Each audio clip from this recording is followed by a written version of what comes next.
আসসালামু আলাইকুম বন্ধুরা, আশা করি সবাই ভালো আছেন। আপনারা যে ছবিটি দেখতে পাচ্ছেন, এখানে কিন্তু একটা কুকুর কিছু খাবার তার সামনে সে তাকিয়ে আছে।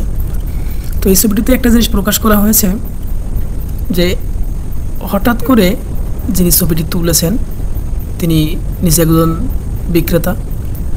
তিনি এখানে উল্লেখ করেছেন যে এই ছবিটি যখন তিনি তুলেন তার আগে কিছু কাস্টমার তাকে কিছু টাকা দিয়ে তার দোকান থেকে জিনিসপত্র কিনতেছিল, কিন্তু এই কুকুরটি সেই দোকানদারে এবং কাস্টমারদের দিকে তাকিয়েছিল। তাকিয়ে থাকার কারণে এই কুকুরটি দোকানদারের এবং কাস্টমারদের আচরণ খেয়াল করতেছিল। তো হঠাৎ করে এই কুকুরটি পাশে কোনো এক জায়গা থেকে একটু করে কাগজ এনে দোকানদারকে দিতেছিল এবং বলতেছিল, যেন চোখের ভাষায় মনের ভাষায় সে বলতেছিল যে সবার মতো করে আমাকেও কিছু দেন। যদিও বা সে মুখে প্রকাশ করতেছিল না। সে এটা দেখার পরে বিক্রেতা তখন করলো যে তার কাছ থেকে সে কাগজের টুকরোটা নিয়ে তাকে কিছু খাবার দিল এবং সে সময় তিনি ছবিটি তুলেছেন।